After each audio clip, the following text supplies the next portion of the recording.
Más tarde las menciones se multiplican en la misma zona y aparecen algunos portos situados en las proximidades de ciudades romanas, en Rouen, en Amiens, en Tournan, en Verdun. Más al sur no aparecen. Se puede pensar que su función era realizada por las ciudades. Otros lugares de encuentro, las ferias. Algunas se insertaban en el ciclo normal de un mercado semanal. Un día determinado del año una de estas reuniones atraía más gente. Pero el encuentro comercial cambiaba entonces completamente de carácter. Jurídicamente, porque la protección del soberano se hacía extensible a todos cuantos quisieran acudir a la feria, incluso desde muy lejos. Económicamente, porque su fin era preparar, a fecha fija, un contacto regular entre zonas de producción separadas por grandes distancias y, por tanto, sin relaciones normales. La feria que se celebra cerca del monasterio parisino de Saint-Denis tiene lugar en octubre, después de la vendimia, y de hecho es una feria del vino. En el 775 se añade una segunda reunión en febrero, situada igualmente en un punto central del calendario agrícola. Sin embargo, estas dos ferias no sirven solo para dar salida a la producción de los campos vecinos. Actas por las que se conceden exenciones de impuestos mencionan que hasta ellas llegan barcos cargados de miel y que los monjes de Corby acuden a las ferias para comprar el paño de sus cogullas.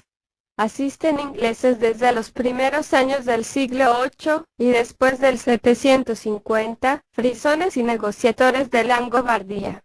En la otra punta del imperio, en Piacenza, se celebra otra feria. Un día al año en principio, al que se añaden en el 872 tres nuevas reuniones de 8 días cada una, y en el 890 una quinta feria de 18 días. Así se acentúa un desarrollo de los intercambios. En cuanto a la geografía de las ferias y de los portus, de ella se deduce, en el noroeste y en el sudeste del Imperio Carolingio, la existencia de dos áreas en las que los tráficos a larga distancia parecen más intensos. Estas dos áreas, que seguirán siendo los polos de atracción del gran comercio medieval, se sitúan en los puntos de unión entre el mar y los ejes principales de la red fluvial europea. La primera se abre a través del Po, que conduce hacia el mar bizantino, a otros espacios económicos más prósperos, de los que llegan productos de gran lujo, tejidos maravillosos y especias. La otra, a través del Sena, el Mosa, el Rin y el Mar del Norte, se abre a países más salvajes, siempre agitados por las guerras tribales, pero que, por esta misma razón, suministran esclavos. Las secuelas de una guerra atroz y posteriormente la migración del pueblo lombardo habían dejado desamparado el norte de Italia a lo largo de todo el siglo VII. Toda huella de actividad marítima desapareció en Génova en el 642, después de que se acentuara el dominio de los bárbaros. Por un momento, el valle del Ródano se convirtió en la vía principal hacia oriente, y fue entonces cuando el rey franco Dagoberto, 629-679, concedió algunas ventajas en los puertos de Provenza a los monasterios del norte de la Galia. El monasterio de Saint-Denis recibió una renta anual de 100 sueldos de oro, basada en el peaje de Fos, cerca de Marsella, para comprar aceite y otros artículos. Exenciones de impuestos fueron concedidas en los puertos de Marsella y de Fos para la compra de papiro y de especias, y estos privilegios fueron renovados hasta el año 716. Pero ya entonces eran anacrónicos. El itinerario que se había creado a lo largo del Ródano, el Saona y el Mosa en dirección a Maastricht, y que jalonaba las activas comunidades judías de las ciudades del Midi, comenzaba a sufrir los efectos de las incursiones de bandas musulmanas. No dejó de ser frecuentado, pero para llegar en adelante, por Cataluña, a la España islamizada hacia la cual dirigían los mercaderes de verdura y baños de esclavos y también sin duda, cuidadosamente disimuladas, porque su exportación estaba rigurosamente prohibida, las admirables espadas de Austrasia.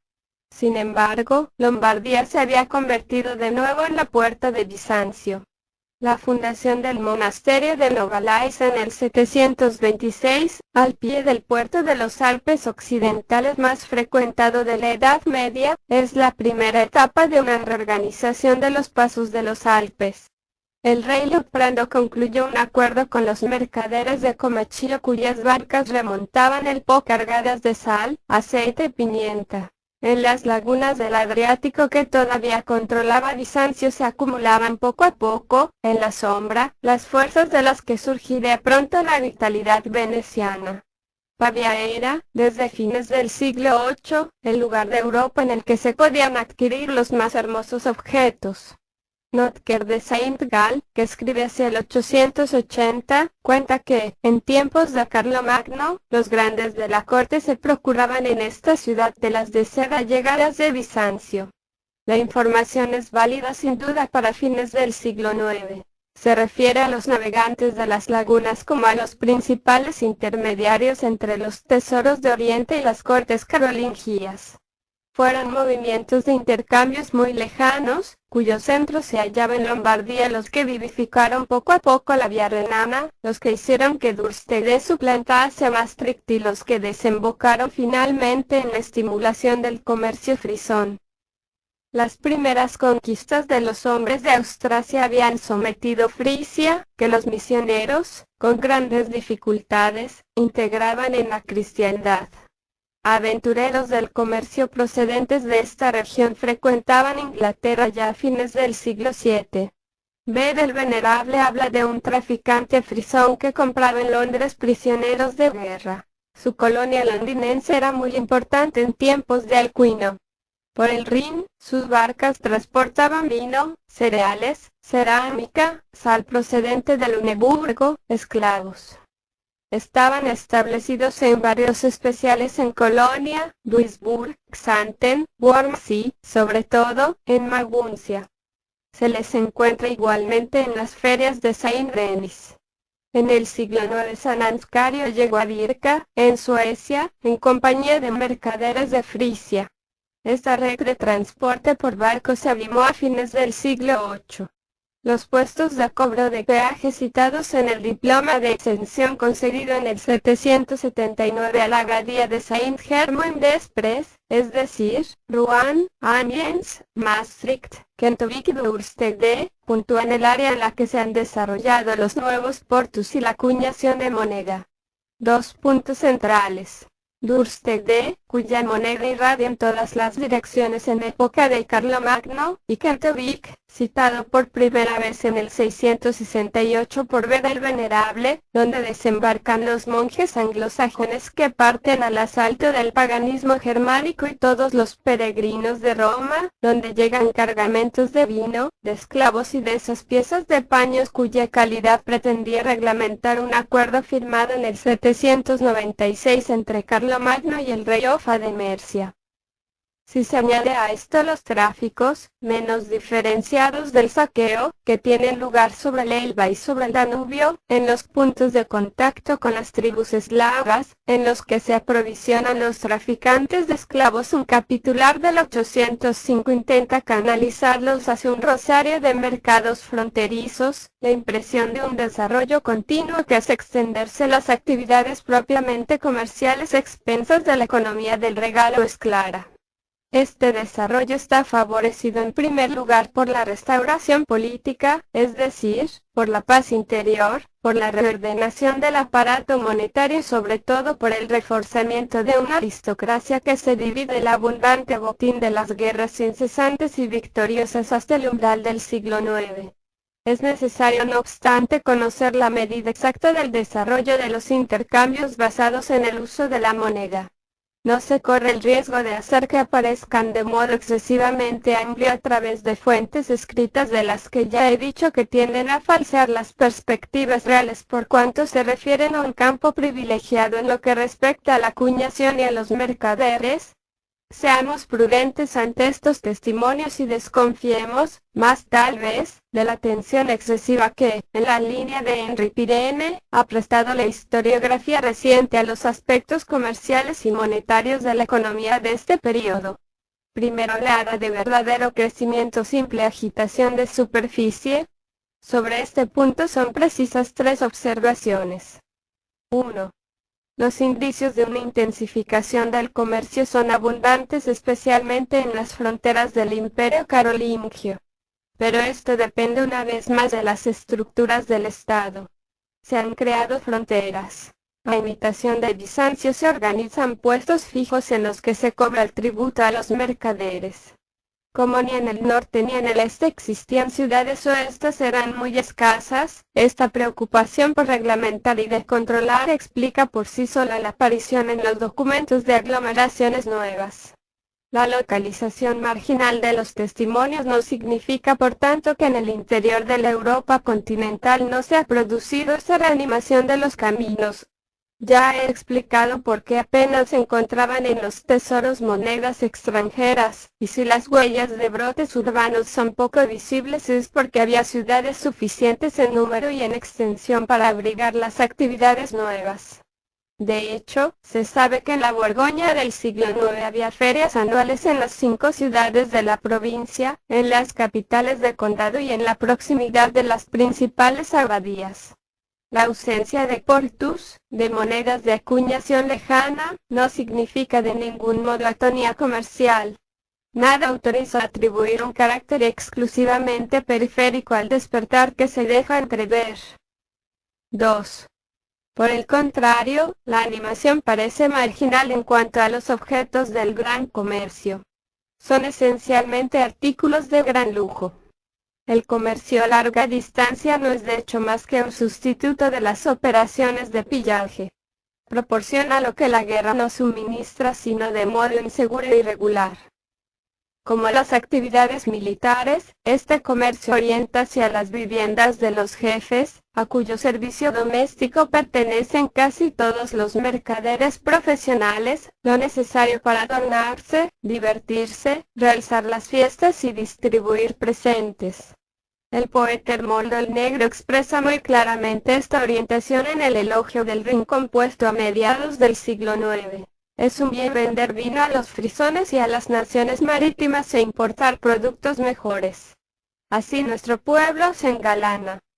Nuestros mercaderes y los del extranjero transportan para él mercancías llamativas sin duda. Conviene dejar aparte la sal, que es un artículo de primera necesidad y cuyos cargamentos serán tal vez, si no en valor al menos en peso, la base de los intercambios a larga distancia. La tarifa aduanera de Rafelstein en el Danubio prueba que casi todo el tráfico entre Baviera y los países eslavos se basaba en la sal. Y se puede suponer que la producción y el transporte de sal hacia Lombardía fue la base de la primera acumulación de capital en Venecia y en Comachio. Pero el vino que se vendía en las ferias de Saint-Denis, y que se transportaba igualmente en gran cantidad en ánforas elaboradas en los alrededores de Colonia y de las que se hallan restos numerosos en Londres, en Canterbury, en Winchester y hasta en el fondo de Escandinavia, ¿para qué servía esencialmente sino para realizar las fiestas aristocráticas de la misma forma que la miel y, en parte al menos, los esclavos? Por lo que se refiere a los paños, los señores no consideraban dignas de su gloria esas telas demasiado vastas que tejían en los mansos serviles o en los talleres del dominio las mujeres y las hijas de sus dependientes. Deseaban otras más hermosas, teñidas de bellos colores, para adornarse o para ofrecerlas a los amigos. La compra de estos tejidos absorbía la parte principal de sus gastos. Según la regla benedictina, las necesidades de la comunidad estaban ordenadas bajo 2 rúbricas. El victus, es decir, el aprovisionamiento en artículos alimenticios, competencia del sillero o director de la explotación agrícola. Y por otro lado las compras, de las que se encargaba el camarero, receptor y tesorero de los recursos en moneda, y que se agrupan bajo el nombre de vestitus, es decir, la renovación del vestuario. Una repartición de este tipo indica que la renovación del vestido imponía pesados gastos y que, normalmente, el paño era proporcionado por mercaderes y pagado en dinero. Los mantos de Frisia no eran en modo alguno objetos de producción corriente, sino auténticas joyas. Carlomagno los ofrecía como regalo al califa Harún al-Rashid y Luis el Piadoso, al Papa. Los negocios cuya rendición de cuentas efectuaban los mercaderes protegidos por el soberano, tenían como base lo superfluo, el lujo y la rareza. Se realizaban por tanto en su mayoría en una zona reducida, eminente y superficial, en los escalones más altos de esta sociedad rústica. 3. Consideremos por último la repercusión de estas actividades sobre el fenómeno urbano. Se pueden considerar auténticas ciudades los portos de las orillas del Mosa, del Rino del Escalfa, cuya animación era temporal, que era Durstede, lugar que la exploración arqueológica hace aparecer como una estrecha calle de 1 kilómetro de longitud, un simple camino bordeado de almacenes en los que vivían los escasos negociantes para quienes fue erigida una iglesia parroquial. Tales fueron también el Pagus Mercatorum, que se formó en el siglo IX, al pie de las murallas de Ratisbona, entre el Danubio y la abadía de Saint-Emeram, y los demás barrios de mercaderes pegados a lo largo del Rin a los muros de Maguncia, Colonia Worms. Simples excrescencias, poco diferentes aparentemente de las agrupaciones de talleres especializados que se habían desarrollado al compás de las necesidades de la casa señorial en la proximidad de los grandes monasterios. Poco distintas de las diversas calles entre las que, por ejemplo, se repartían, en la segunda mitad del siglo IX, en las cercanías de la abadía de Saint-Riquier, los artesanos del metal, los tejedores, los sastres, los peleteros, los hombres de armas, todos los auxiliares domésticos de un gran organismo rural. Las ciudades de este tiempo, las verdaderas, son ante todo los centros de la actividad política y militar, que se apoyaban en algunos edificios de piedra, y los puntos de concentración de la vida religiosa. Los grandes trabajos de construcción que emprendieron los obispos poco después del año 800 en Orleans, Reims, Lyon o Le Mans influyeron tal vez de modo más directo en la animación de la economía urbana que el paso de las caravanas comerciales. En Germania, las ciudades que aparecen en esta época nacen de un palacio real fortificado, flanqueado por una sede episcopal y por algunos monasterios. El auge comercial se introduce en el marco de la sociedad, que seguía siendo el propio de una sociedad campesina dominada por jefes de guerra y por sacerdotes, pero no es lo bastante poderoso como para modificar sino muy localmente sus contornos. Sin embargo, no es posible dudar de que este movimiento de superficie, por limitado que fuese, influyó de alguna forma en el otro sector de los intercambios, fundamental, que la penetración del instrumento monetario hacía desarrollarse al nivel de la aldea, del gran dominio y de la producción agraria. Las condiciones de esta confluencia escapan por desgracia a la observación. Sabemos sin embargo que la recolección de la sal o las actividades vitícolas desembocaban inmediatamente en los itinerarios del comercio a larga distancia. Se adivina también a través de los capitulares que intentan reglamentar el precio de los panes o que atestiguan como el edicto del 864 que el vino se vendía por sextarios, es decir, con una medida de pocos litros, que los productos de la tierra eran vendidos al por menor en las ciudades y en los principales lugares de paso, para el avituallamiento de una pequeña población de servidores especializados a los que su oficio había separado de la tierra, y para el servicio de todas las personas a las que la paz carolingia permitía circular en número cada vez mayor por los caminos y ríos. La restauración política llevada a cabo por los carolingios imprimió otro rasgo decisivo en la economía de Occidente. Los reyes eran sagrados. Su misión principal consistía en dirigir hacia la salvación al pueblo de Dios. Para ellos, su función espiritual se confundía con la temporal, la guiaba por las vías de la moral cristiana. Bajo la influencia de los eclesiásticos que formaban parte de su séquito, y especialmente de los monjes bajo el reinado de Luis el Piadoso, los reyes se preocuparon porque las actividades económicas no perturbasen el orden querido por Dios. Haciendo referencia a las prescripciones de las Escrituras, quisieron moralizar de un modo particular las prácticas del comercio, el manejo del dinero, todas las transacciones en las que el espíritu de caridad corría el riesgo de perderse. En los años en los que las malas cosechas y el hambre llamaban su atención sobre la desorganización de las transacciones, el rey debía intervenir cada vez que las calamidades y la cólera de Dios introducían perturbaciones en la naturaleza. Los monarcas dictaron preceptos que suponían prohibiciones y precisaban la distinción entre lo puro y lo impuro, entre lo lícito y lo ilícito.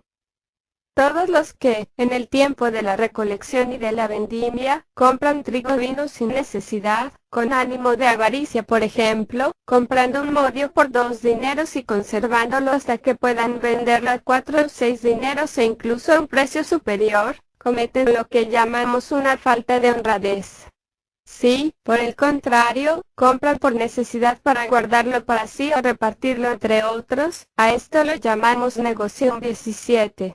Esta definición del negocio sacada de un capitular del 806 no solo pone de manifiesto las fuertes variaciones del precio de los víveres entre el tiempo de las cosechas y la época de penuria que precede a la nueva recolección debido a las insuficiencias de la producción, sino que precisa también las únicas necesidades que justificaban el recurso a la compra y a la venta. Habituallar la propia casa, procurarse algo que dar a los demás. La moral subyacente en las prescripciones carolingias retiene de las enseñanzas bíblicas lo que le permite organizarse en función de una economía de la autosuficiencia y del don. No tolera el comercio sino para llenar las deficiencias ocasionales de la producción doméstica. Es una operación excepcional, casi insólita, y los que se dedican a ella no deben, en principio, obtener un beneficio superior a la justa retribución de las molestias que se han tomado. Al rey, encargado por Dios de extirpar el mal en la tierra, corresponde, pues, condenar a los que con diferentes maniobras intrigan para amasar bienes de todo tipo con intención de lucro, a los que ambicionan los bienes de otro y no los dan a los demás cuando los han obtenido. Según el orden que el soberano está obligado a defender, la única riqueza legítima es la que procede de los antepasados, por herencia, o la que se debe a la generosidad de un patrón. La fortuna es un don, no el resultado de una especulación, y la palabra beneficio no designa, en el vocabulario de la época, sino un acto de magnificencia. El capitular que acabamos de citar, y que fue promulgado en una época en la que escaseaban las subsistencias, prueba también que se realizaban operaciones lucrativas, basadas en el empleo del dinero, hasta en los cimientos del edificio económico, hasta el nivel de la producción y del consumo de los bienes más elementales. Aprovechándose de la necesidad, algunas personas ganaban dinero a costa de quienes venden vino y grano antes de la recolección y se empobrecen por esta causa. 18. El comercio era una realidad y sin duda eran raros los mercaderes que se limitaban al papel de intermediarios benévolos. Para alejarlos de un mal excesivamente grande era preciso intentar al menos contener su actividad dentro de ciertos límites.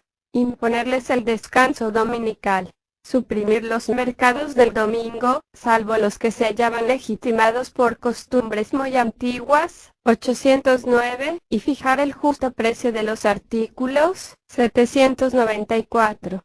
Dos aspectos de la economía comercial en los que el peligro de pecado era mayor: el tráfico de esclavos y el préstamo con interés, atrajeron de modo especial la atención de los reyes francos. Les parecía condenable que los cristianos fuesen reducidos a esclavitud y absolutamente escandaloso que el afán de lucro pudiese conducir a someter bautizados, miembros del pueblo de Dios, a infieles. Ahora bien, durante el siglo VIII la trata de esclavos había adquirido considerable amplitud a lo largo de un itinerario que, desde los confines del este, llevaba a través del reino franco, por Verdón, el valle del Saona y el del Ródano, hacia las ciudades de la España musulmana. La mayor parte de los esclavos que pasaban por esta ruta eran paganos, germanos eslavos. Pero para los dirigentes de la Iglesia, llenos de ardor misionero, eran almas que conquistar, y, además, con ellos iban mezclados cristianos capturados en ruta por los traficantes. A partir del año 743 los monarcas prohibieron vender esclavos a compradores paganos y les vedaron igualmente el paso de las fronteras. La misma repetición de estas leyes prueba su ineficacia. En el siglo IX, el obispo Agobardo de León, en su tratado contra los judíos, conjura a los cristianos para que no vendan esclavos cristianos a los judíos, en cuyas manos estaba una parte de este tráfico, ni permitan que los vendan en España. Por lo que se refiere a la usura, era una práctica normal en una sociedad rural primitiva, privada de reservas monetarias y sin embargo recorrida por múltiples redes de intercambios, comerciales o no. Todo hombre, fuera cual fuera su nivel en la jerarquía de las fortunas, se hallaba de vez en cuando obligado a pedir prestado para cumplir con sus obligaciones. La moral cristiana obligaba a ayudar gratuitamente al prójimo, y basándose en un pasaje del Éxodo capitular del 806 proclama que el préstamo consiste en proporcionar alguna cosa. El préstamo es justo cuando no se reclama sino lo que se ha proporcionado. En este mismo capitular se define la usura. Es reclamar más que lo que se da. Por ejemplo, si habéis dado 10 sueldos y reclamáis más, o si habéis dado un modio de trigo y después exigís una cantidad mayor. La usura es condenada, tan inútilmente sin duda como la exportación de esclavos bautizados. Pero al menos el principio estaba claramente planteado y sirviéndose de textos venerables cuyo recuerdo no se perdió. Esta moral impidió para siempre que el campesinado de la Europa medieval se hallara tan estrechamente endeudado como lo había estado, para su desgracia, el campesinado del mundo antiguo y como lo estaba el de los países islámicos.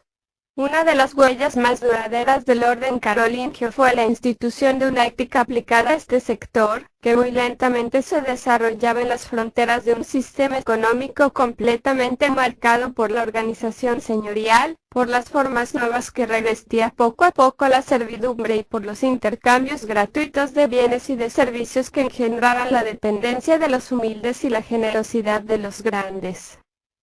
La moral influyó también de otra manera sobre la evolución de la economía.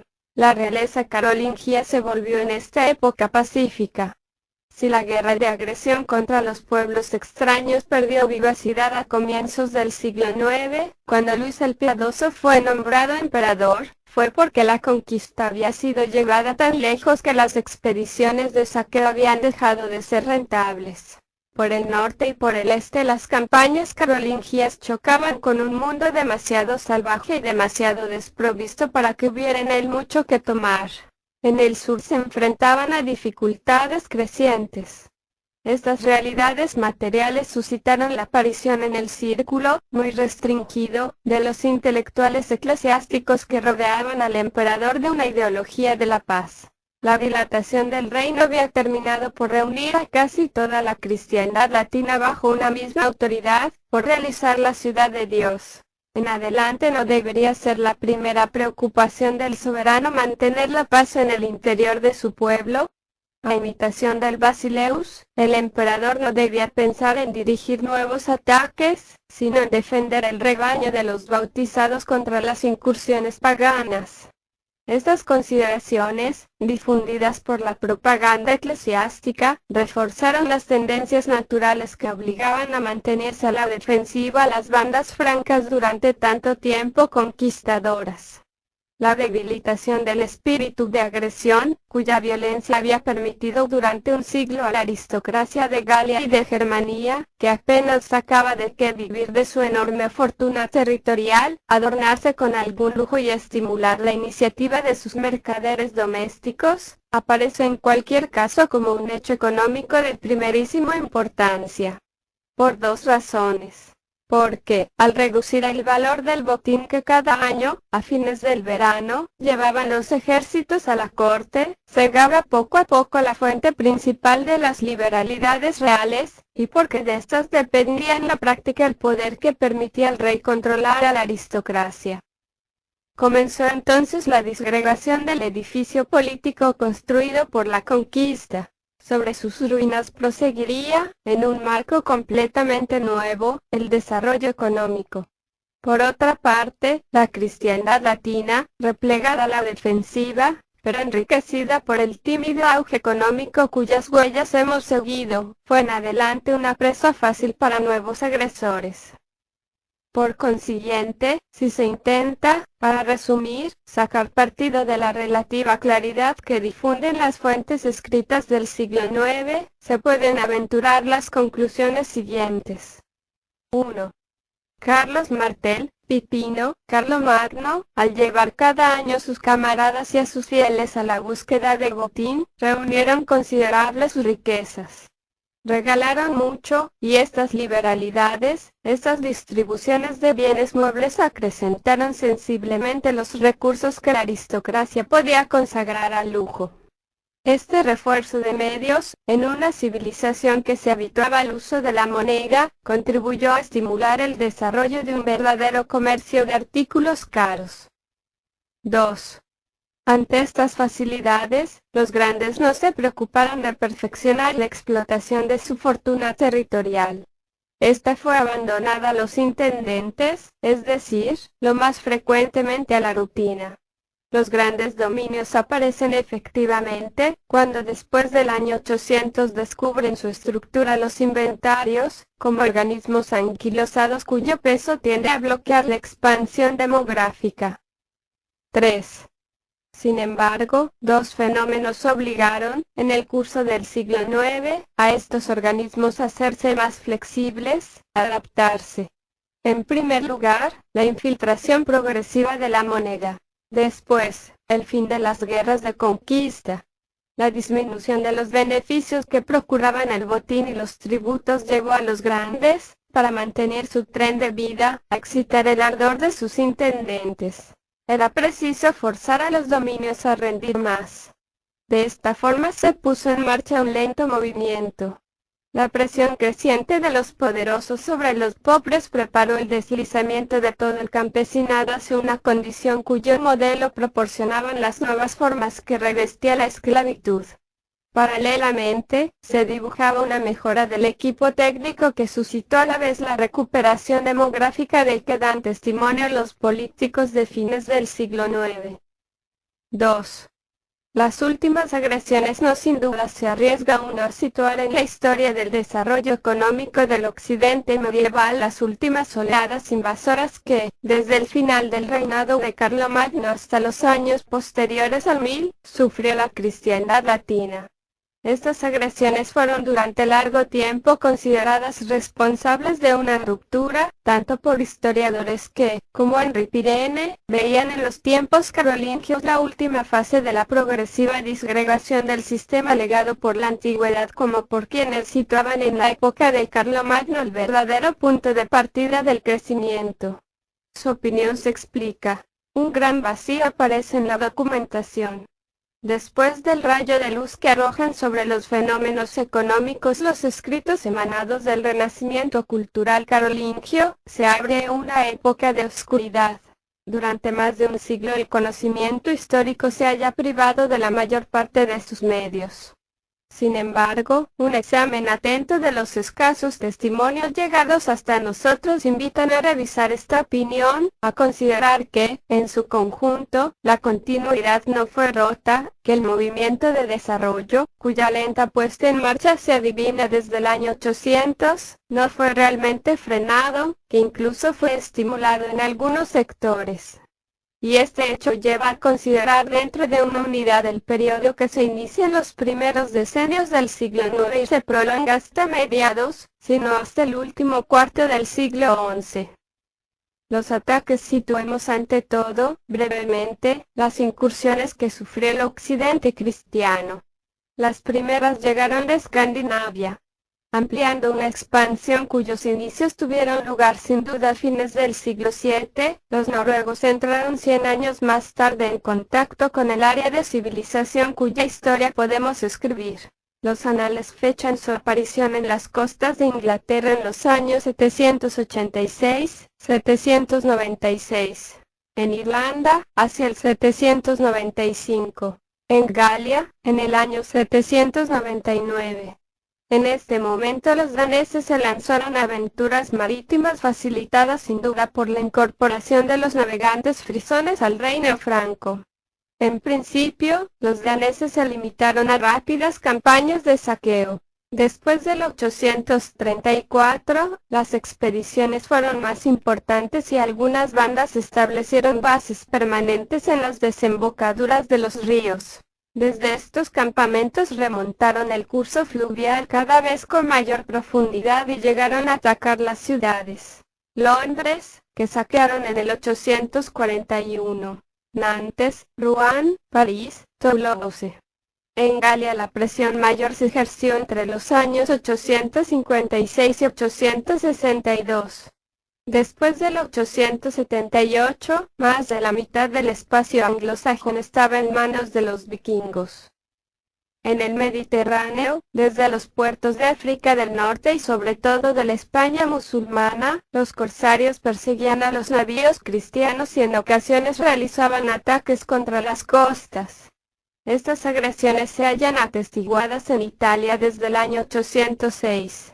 A medida que la lenta paralización de la navegación hacía menos fructuosa la piratería, bandas de salteadores se instalaron en tierra firme, exigiendo rescate a quienes se aventuraran a utilizar los pasos de montaña. Estos grupos aparecieron en Italia del sur entre el 824 y el 829. A fines del siglo IX existían bases permanentes en el norte de Campania. Los sarracenos iban en razzías desde el Tirreno al Adriático y al Po y volvían sin cesar a los montes de Sabina, y más allá del río Liri, donde tenían sus navíos y por el cual transportaban todo su país, y en Provenza, en Fraxinetum, en los Maures. Los salteadores que durante muchos decenios controlaron los pasos de los Alpes procedían de este último lugar. Por último, desde las llanuras de Panonia, los jinetes húngaros se aventuraron hacia el oeste. Los textos aluden a 33 incursiones entre el 899 y el 955. Estas campañas llevaron a los húngaros hasta Bremen en el 915, Mendo y Otranto en el 924, Orleans en el 937. Casi cada año, en primavera, los campos de Lombardía y de Baviera sufrieron sus ataques. Mientras los sarracenos se desplazaban a través de los senderos y los vikingos seguían el curso de los ríos, los magiares utilizaban las calzadas romanas, como lo prueba el hecho de que transportasen su botín en carretas. Para explicar la vivacidad, la simultaneidad y la profundidad de estos ataques, hay que considerar ante todo que la cristiandad latina era una presa atractiva. Los piratas procedentes del mundo musulmán, es decir, de un área económica menos primitiva que Europa, buscaban fundamentalmente prisioneros que vendían sobre todo en España, en los mercados de esclavos. Cuando se trataba de grandes personajes, trataban de obtener un rescate por ellos. El pillaje sarraceno aparece, pues, como una fuerza renovada de la trata, estimulada, al igual que la que practicaban desde fecha muy anterior en País Eslavo algunos negociadores del reino franco, por las salidas que esta mercancía hallaba en el Islam mediterráneo. Los esclavos formaban parte igualmente del botín conseguido por húngaros y escandinavos. Pero estos, salidos de regiones más bárbaras, buscaban también las joyas y los metales preciosos que, como pronto supieron, se hallaban tesaurizados en grandes cantidades en los santuarios. Por la acumulación de tesoros, reunidos para la gloria de Dios o de los príncipes, Occidente era a los ojos de los invasores un Eldorado fascinante. Las incursiones de los siglos IX y X fueron obra de hombres que, en su mayoría, formaban parte de la aristocracia de sus pueblos respectivos. Partían en búsqueda de gloria, y también los epitafios rúnicos de los guerreros escandinavos lo prueban claramente a la captura de riquezas cuyo brillo sería la mejor prueba, al regreso, de su valor. Por último, algunos jefes vikingos, especialmente después de mediados del siglo IX, buscaron en las tierras ultramarinas un lugar en el que instalarse permanentemente con sus compañeros de armas. De hecho, la mayor parte de los invasores estaban animados por los mismos deseos que las bandas conquistadoras que, durante los siglos VII y VIII, habían salido de la nobleza franca. Buscaban el éxito individual, tesoros para alimentar su munificencia, esclavos que realzaran su vivienda, y también tierras para instalar en ellas el poder de sus armas.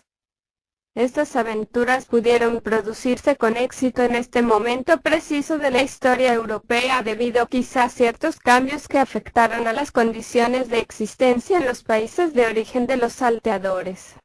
Es posible que lentas mutaciones climáticas hayan avivado la marcha hacia el oeste de los pueblos de la estepa, y que hayan favorecido en los países escandinavos un despertar demográfico que fue uno de los resortes de la expansión. Sin embargo, si se puede pensar para Noruega en un acrecentamiento de la población durante el siglo VII, la hipótesis no parece válida para Dinamarca, de donde procedían los más peligrosos invasores.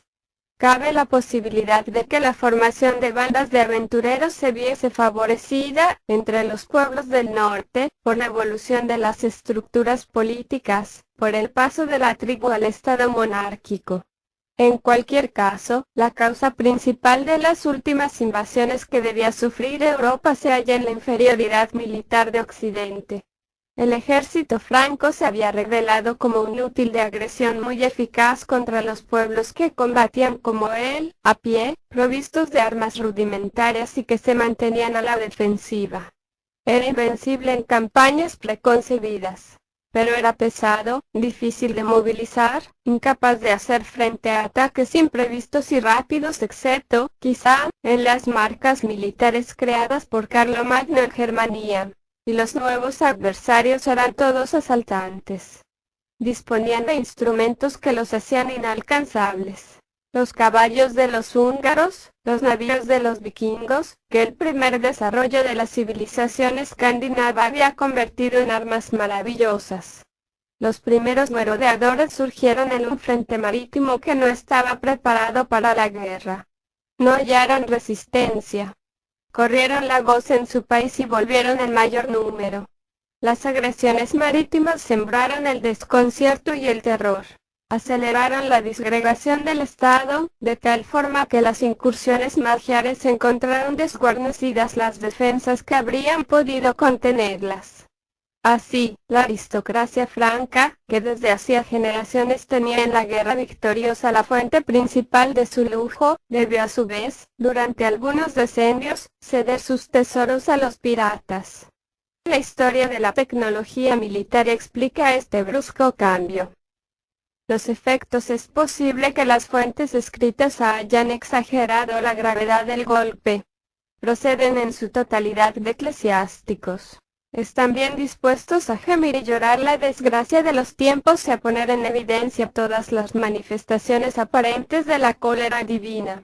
Además, soportaron los mayores daños, puesto que conservaban los tesoros más atractivos y no se hallaban en condiciones de defenderlos.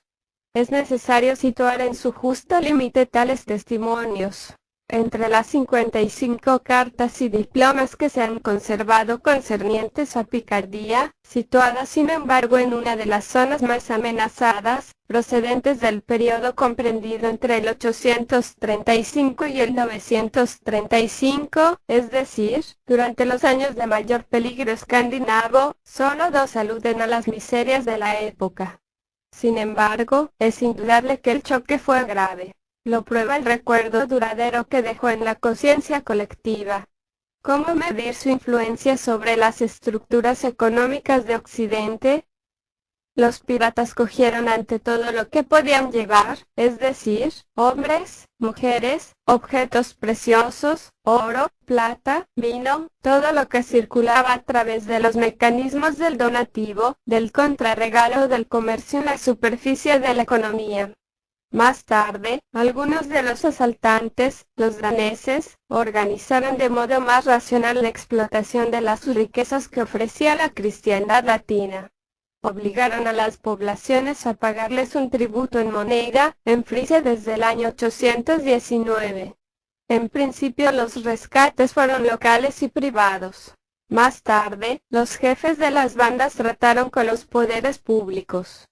A partir del 845 y hasta el 926, el reino de Francia Occidental fue sometido a contribuciones en dinero para comprar la paz normanda.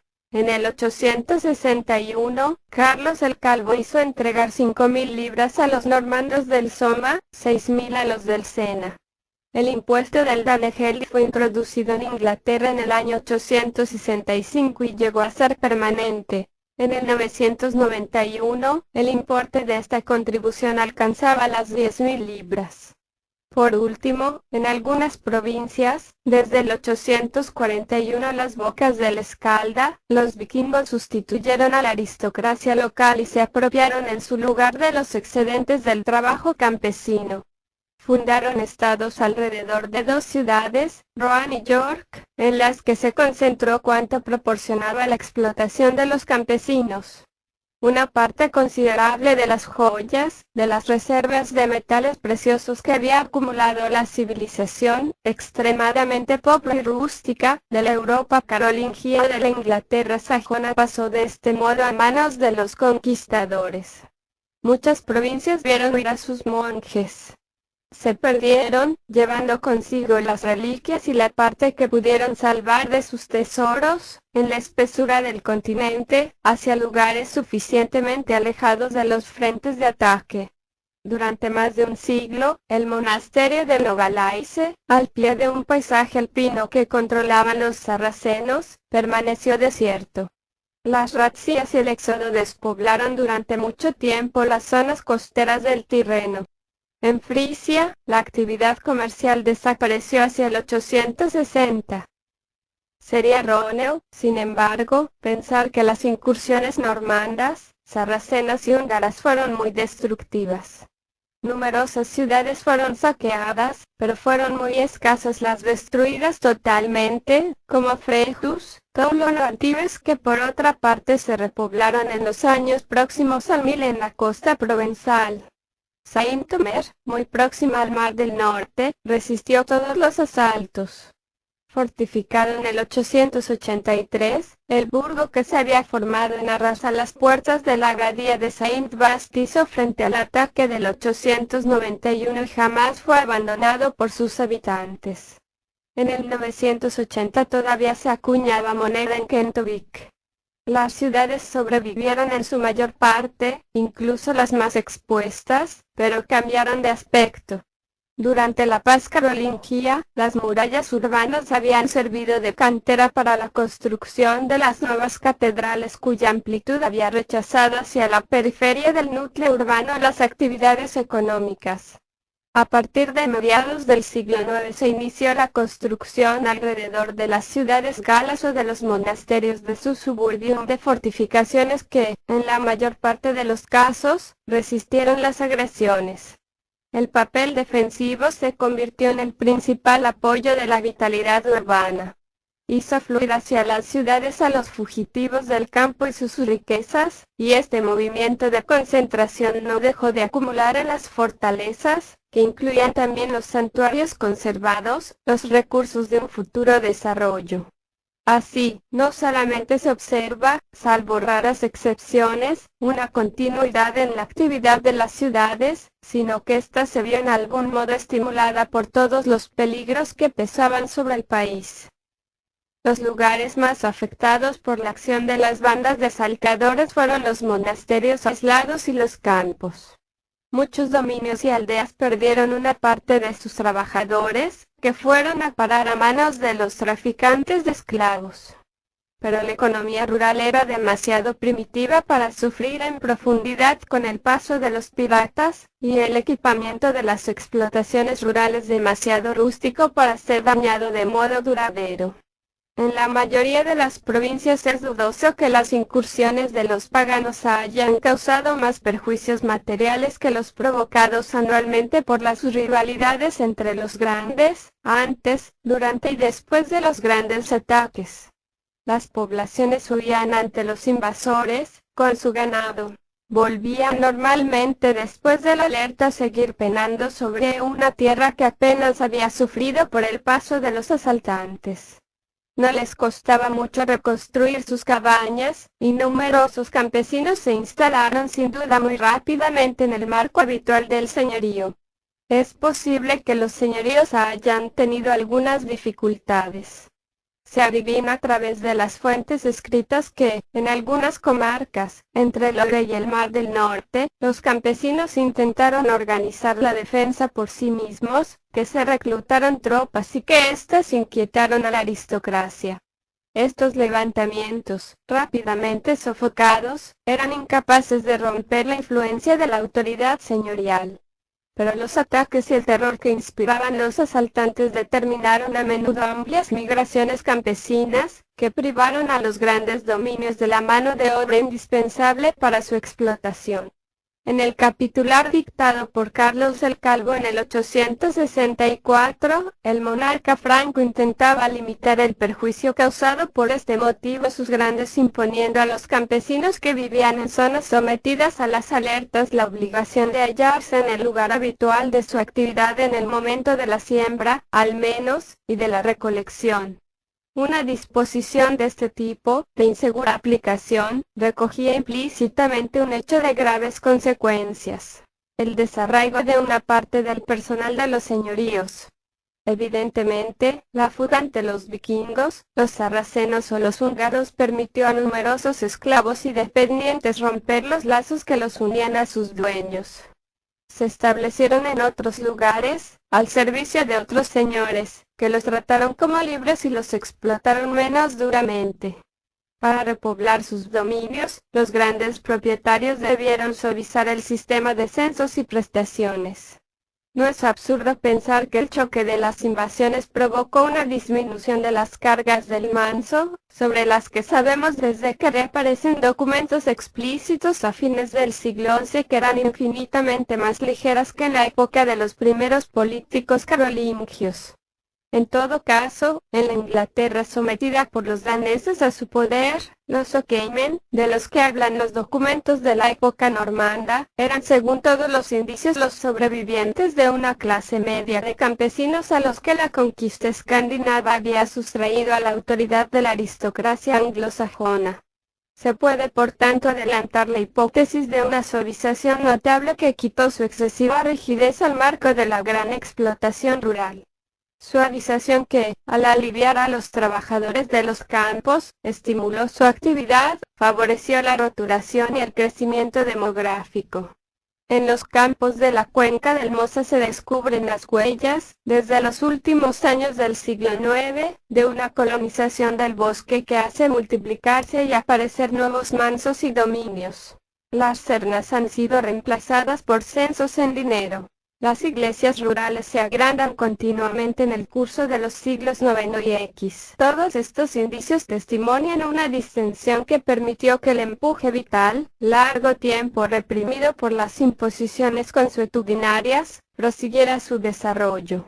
En las bases más profundas de los movimientos de la economía, todo induce a ser del traumatismo de las últimas invasiones el responsable de un impulso por lo demás benéfico, ya que vivificó las tendencias expansivas que el cúmulo de obligaciones mantenía comprimidas en el mundo rural de la época de Carlomagno. Las perturbaciones más profundas se hallan al nivel de esa espuma superficial de las realidades económicas que constituían las riquezas muebles y principalmente los metales preciosos. En las vitrinas de los museos de Escandinavia se puede ver hoy una parte fascinante y sin embargo ínfima del oro y de la plata llevados por los vikingos. El saqueo de los tesoros monásticos y el cobro de los danegeld provocaron la movilización de una parte considerable de las reservas que la tesaurización había reunido en los santuarios y en los palacios de la cristiandad latina. Sabemos, por un inventario realizado tras el paso de los normandos, que las 3/4 partes, si no las 7/8 de las joyas que formaban el tesoro del monasterio de Saint-Bavon, de Gante, habían desaparecido. Pero, según todas las apariencias, no todas las riquezas fueron llevadas por los piratas para adornar, en su país, su cuerpo o su sepultura. De hecho, los invasores no fueron los únicos en saquear. Los indígenas aprovecharon las alteraciones para robar cuanto hallaron a mano. Por otra parte, los vikingos, poco a poco, se habituaron a permanecer durante algún tiempo en el lugar de sus éxitos, y algunos se instalaron definitivamente. Al hacerlo distribuyeron una parte de sus rapiñas. Las cambiaron por otros bienes, especialmente por las grandes espadas que forjaban los francos y, sobre todo, por tierras. Porque es probable que muchos hubieran salido de su país de origen impulsados por el deseo de establecerse en un dominio. Para ellos, el señorío rural representaba el valor supremo y para adquirirlo sacrificaron alegremente los metales preciosos de que se habían apoderado. De esta forma, los países francos y anglosajones pudieron beneficiarse del movimiento de destesaurización que vivificaba la circulación de los metales preciosos, multiplicaba sin duda los instrumentos monetarios y hacía poco a poco aparecer una mayor fluidez en los mecanismos económicos. Alrededor del botín reunido por los vikingos, los húngaros revendieron en algunas ocasiones una parte de su botín, pero no parece que los sarracenos entregaran al comercio en tierra cristiana. Se desarrolló todo un juego de cambios, de distribuciones, de liberalidades y de transacciones propiamente comerciales. Se sabe que los campamentos permanentes establecidos por los conquistadores en Inglaterra y en la Galia del Noroeste estaban abiertos a las gentes de la comarca, que acudían a comerciar. Los normandos instalados a orillas del Loira recibieron en el año 873 autorización real para crear un mercado en la isla en que habían acampado. El hecho de que hayan creído interesante pedir este permiso no es el que menos llama la atención.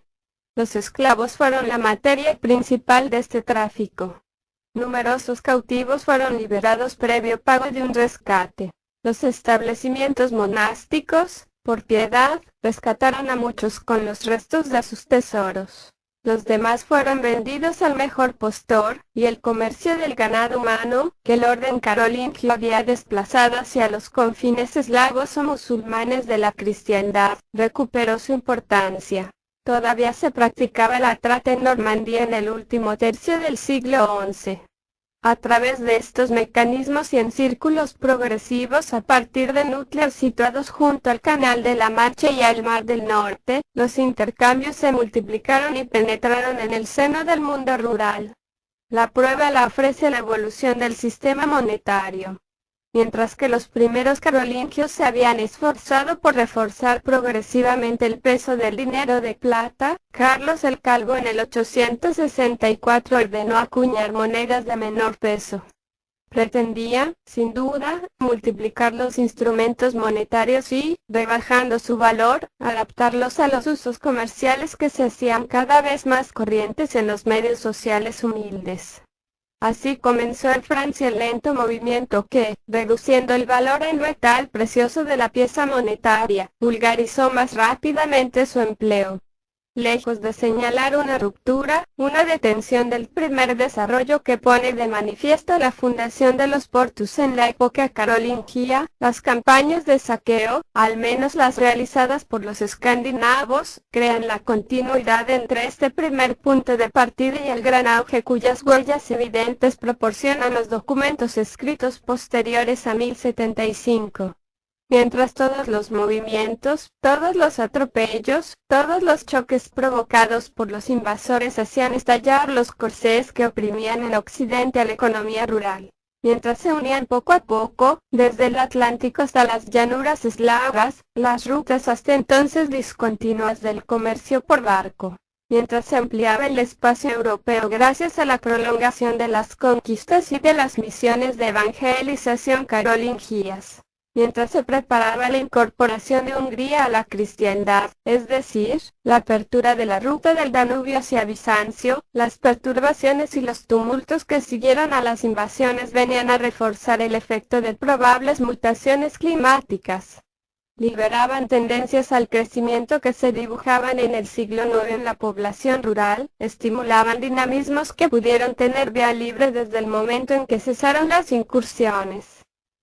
El final de las invasiones parece coincidir en el seno de los pueblos que las habían lanzado para apoderarse de cuanto era posible coger, con algunas transformaciones de estructuras que poco a poco hicieron menos necesarias o menos fructíferas estas expediciones. Desde el segundo tercio del siglo X los magiares comenzaron a abandonar la vida nómada y a poner en cultivo la llanura del Danubio. El aflujo de esclavos africanos hacia el mundo musulmán contribuyó, quizá, a reducir el interés de la trata en el Tirreno. Sin embargo, la razón fundamental que puso fin a las invasiones fue el hecho de que Occidente había por fin logrado superar su inferioridad militar, construyendo un gran número de fortalezas, única protección